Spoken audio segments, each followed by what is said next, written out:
And welcome everybody to FanStream Sports, powered by DSP Media. This is the Fighting Irish Daily Blitz, and I'm your host, Rob Thitoff, also known as RPT. You can find me on Twitter at PThitoff. So for episode 92 today, we're going to do a comparison to Notre Dame former running back now, Chris Tyree. He's going to be a receiver this year, but I'm sure they're going to probably put him in some packages where he is running the ball as well, and compare his career so far to Jason Bateman's career, or how he needs to get to Jason Bateman's career eventually to be, in my opinion, to get the most out of Chris Tyree is what I'm trying to say, to have the most success. But Chris Tyree, he was a big-time recruit in 2020. I'm just looking at his basic information here as he was recruited by Notre Dame. 5-star recruit from 247 Sports. Rivals and ESPN.com rated him a 4-star recruit, so anywhere from a 4 to 5-star recruit. From 247 Sports, he was the number 25 overall player nationally and the number 1 all-purpose running back nationally and the number 1 player out of Virginia, his home state. And then ESPN.com, they rated him the 20th overall player nationally, the number 5 player overall regionally, and the number 3 running back nationally, and also the number 1 player out of Virginia. See, he came in highly touted as a big-time recruit. And you can just tell this guy's a football player, the speed, especially if you get him into open space. And to me, I think Notre Dame's coaching staff, especially the prior regime with Brian Kelly and Tommy Rees, and then last year we still had Tommy Rees as our offensive coordinator, I just think they have not used him to the best capability for Chris Tyree to succeed and for the Notre Dame football player to succeed as well. They've just wasted his talent, in my opinion. And when we get into the Jason Bateman analysis, I'll show you how the way Jason Bateman's career started, and in the middle, it kind of went nowhere. And now it's become a big time as an actor, producer, director. And for Chris Tyree, I think he can get to that point if he kind of goes that Jason Bateman route. But Notre Dame's got to use him is what I'm trying to say. So let's just get into Chris's stats. The first year. So 2020, the COVID season, only 11 games that year, but that was probably Chris Tyree's best year overall. He was a running back then. Again, he's going to be a slot receiver this year. And I think that's going to help just by that, by just the coaching staff making him a slot receiver. It's going to get him into more open space. And if you get him into open space, that in my opinion is where he can succeed the most. So let's just look at the stats right here. So 2020, 73 attempts, 496 yards for 4 touchdowns. And then receiving wise, he had 8 receptions, 65 yards, 0 TDs. 2021, 56 attempts, only 222 yards rushing. So he took a step back in 2021. And then receiving, a little bit better, 24 receptions, 258 yards for 2 touchdowns. And then last year, a little bit better rushing the ball. He got up to close to his freshman stats, 100 attempts, 444 yards, 3 TDs.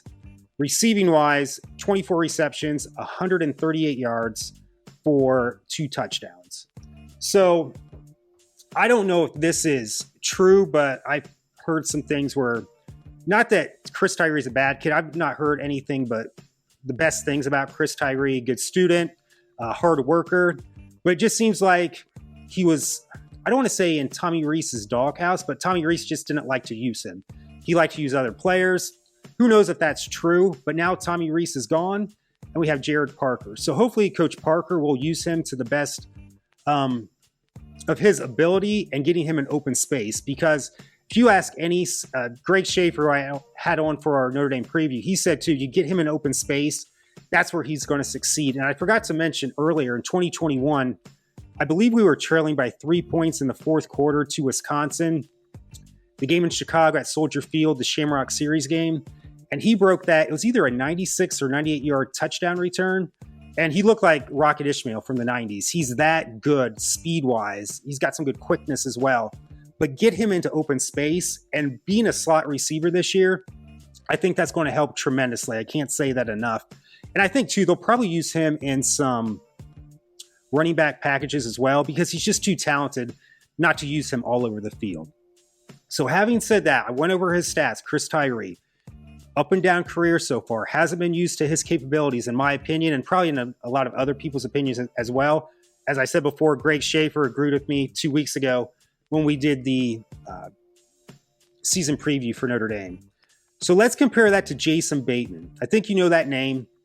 He's been very successful lately with movies, TV with Ozark. He was the star of that show, big time show on Netflix. But his career, as I said earlier, with Chris Tyree in high school, big man on campus, a big time recruit, 4 or 5 star. You can't get much better than that. His first season at Notre Dame was pretty solid, but the last 2 have just been mediocre, just trying to find himself, and let's just put it bluntly, pedestrian. Well, if you look at, as I look on my cheat sheet here, Jason Bateman's career. So if we look at Jason Bateman, he started out in the, let's just say mid-70s, 1974. He was on Little House on the Prairie, had a decent role, and as that show was, actually that's when the show began, but when he was actually on that show, it was in the early 80s when he ended up being on Little House on the Prairie. Then he's on Silver Spoons with Ricky Schroeder. That was a huge hit. And then he's doing guest spots on Knight Rider, St. Elsewhere. And this is before he's 16 years old. And then when he 1986, he'd have been 16 then. He was on the Hogan Family. It started out as Valerie, but then Valerie Harper got into a contract dispute. They killed off her character. That was a big show. He actually directed an episode. I believe he was only 18 at the time. So his career's looking really good. And then 87, he's 18, I believe here. He's on Teen Wolf 2, the sequel to Teen Wolf with Michael J. Fox. The movie is not a great movie. It's become a cult classic. He was popular during that run. So then he's in a couple other movies. So this is where, like I said, his childhood acting days, early childhood acting days, let's say from, I don't know, 12 to 20, it's pretty solid. Maybe say 12 to 19. That's more or less Chris Tyree's high school career, very solid. But then Jason Bateman just kind of seems to be just here and there. He's in the film Necessary Roughness in 91. He's not a big player in that, but mostly just guest stars in certain shows. He did a movie in 94, a TV movie with Katharine Hepburn, and she's a legend as an actress. But it was a TV movie. He was just a supporting actor in that. It was great for him to work with a legend or a living legend at the time. But still, it's like, is he going to be one of these childhood actors that, back in the 80s when I was a kid, all girls would have all these male heartthrobs on their lockers, the Kirk Camerons, the Michael J. Foxes, and not many ended up being great adult actors, child actors, Fred Savages from the Wonder Years. And it started to look like, Jason Bateman's just going to be that. He's going to be a teen heartthrob for all these girls. And then he's probably just going to be going to conventions at Comic-Con, maybe signing autographs, because his career's just not going to go anywhere else. It looked like Jason Bateman was going to be more or less known for his teenage roles, is what I'm trying to say. But I remember an interview with Jason Bateman had on CBS Sunday Morning. He said in his late 20s, he's still partying pretty hard. And he's like, I'm getting married. I'm going to be raising a family. It's not cool. It's not funny anymore to be partying all the time. I got to get focused right now. So he got pretty focused, and it's been a pretty good run so far. So if you look at, so then he gets Arrested Development. I know that show didn't last too long, but this is in the early 2000s, around 2003. That show's pretty popular. And then he's on in the movie Starsky and Hutch. And I know these are only supporting roles, but they're big movies. They're popular movies, and he's getting his name back out there. Then he's in Dodgeball, The Breakup with Vince Vaughn and Jennifer Aniston. Then he has, then he's in The X, Smoking Aces, and then The Kingdom. All these are supporting roles. He's not the leading man, but he's getting his name out there. Juno, that was a huge hit. Forgetting Sarah Marshall, Hancock, Tropic Thunder. These are all big movies in the around 2008, 2009. State of Play. And then he's in this movie. I don't want to say it bombed at the box office. It was the same guy that made Office Space, Mike Judge, who made Beavis and Butthead. It's called Extract. It's more or less the factory version of Office Space. Great movie. He's the lead in that movie, and he's finally starting to get to become a lead actor in certain movies. Up in the Air, he's with George Clooney, not the lead supporting actor, but it's a popular movie. Couples Retreat, kind of a quasi leading role in that movie. And then he's in The Switch with Jennifer Aniston, lead role there. Paul, Horrible Bosses, The Change Up with Ryan Reynolds.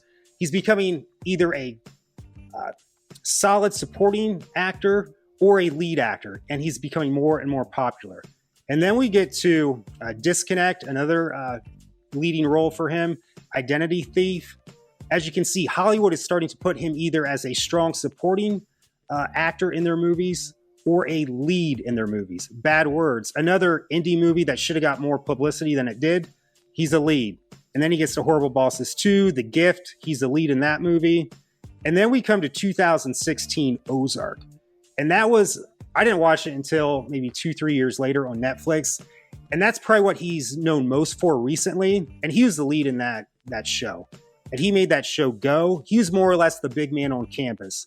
So I'm not going to go through all his credits, but he's become, he was just recently in Air, directed by Ben Affleck, starring Ben Affleck and Matt Damon. Again, he can either be a supporting actor or a lead actor. So what I'm trying to say with the Chris Tyree comparison, what Notre Dame needs to do, he doesn't have to be the big man on campus all the time. He doesn't have to be a Leo DiCaprio, a Matt Damon.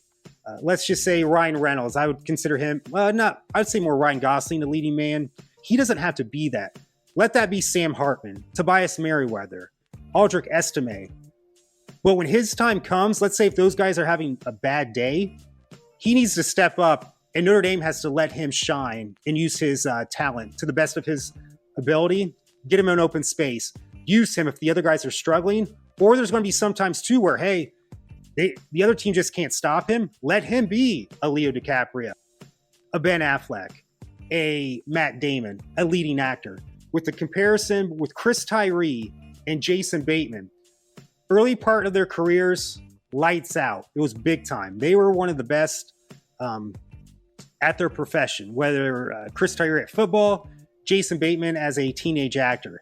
Then they had that middle part of their career where Jason Bateman said he was partying too much, just not focused. Chris Tyree seems to be still focused, still working hard, but the Notre Dame staff just hasn't used him the best way they should. There's that middle ground. And then Jason Bateman, he's found that, he started to focus more, get his name out there again. It started out with supporting roles, led to leading roles, and now he can interchange those two parts to his career. He can be a leading man and a supporting, and it can be a director as well. He's a multifaceted entertainer is what I'm trying to say. That's what we have to get Chris Tyree to do. Okay, it starts with him now being a slot receiver, getting him into open space, being more of a factor during the games. Because you can't stop both Aldrich Estime, Sam Hartman, Tobias Merriweather. That's going to open up his game. We got to use that when he's more of a supporting role. But there's going to be games where there's going to be mismatches against certain teams. Just feed him the ball, whether it's letting him go back to the running back role for a couple plays, or just passing the ball to him as a receiver into open space to let him do his thing. He can be interchangeable. He can be a Leo DiCaprio, a Matt Damon, a Ben Affleck, but he can also be in that supporting role. Because the thing is with Jason Bateman, yeah, he can be a leading man, but then in Air, he did that supporting role to perfection. Yes, Matt Damon did a great job, Ben Affleck, but if there's no Jason Bateman in Air's not as good. The same thing with Notre Dame. If Chris Tyree is not on Notre Dame's team right now, Tobias Merriweather's not going to be as good. Aldrich Estime is not going to be as good. Sam Hartman, because other teams can focus on them more and not have to worry about Chris Tyree. So as you can see, the careers could be very similar, Jason Bateman and Chris Tyree. That's still to be determined. But I just started thinking about this a week ago. I'm like, yeah, Jason Bateman started out really, big time as a teenage actor. But then that middle part of his career just stalled. And then the back half of his career, and he's only, I think, 54 years old. So he still has a long way to go. His career could even go up even more. Same thing with Chris Tyree. High school was great. College, the first year is pretty decent, but then it's been pretty pedestrian, as I said earlier. So in closing, I just want to say the dynamic between Chris Tyree's career and the potential for this year to even be more parallel to the career of Jason Bateman, where it starts out really good. The middle is just very pedestrian. There's not much there. And then the end is where they can be both the supporting role, the lead role. It just depends how the game's shaping out. Let them do what they do best, because if you let them shine, I mean, it just makes the production of the movie better or the TV show better. And it makes the production of the football team so much better too, because as I said earlier, you can't focus all on Sam Hartman, Tobias Merriweather, Aldrich Estime, Deion Colsey, Jaden Thomas. It's going to leave an open room for Chris Tyree to shine, is what I'm trying to say. So thank you so much for joining me for episode 92. For episode 93, unless there's some big news that breaks this week, we wanted to tie episode 93 in with the year 1993. That's when Rudy came out. And Greg Schaefer is going to join me again. We're going to do a movie review for Rudy for the 30th anniversary. And we're going to do it on the side of the Rewatchables, the Bill Simmons podcast that he has with his company, The Ringer. And been doing a lot of research for this. This is going to be a fun show. But that'll be probably the next show, episode 93, unless some sort of breaking news happens. So thank you so much for joining me for episode 92. And as always, go Irish.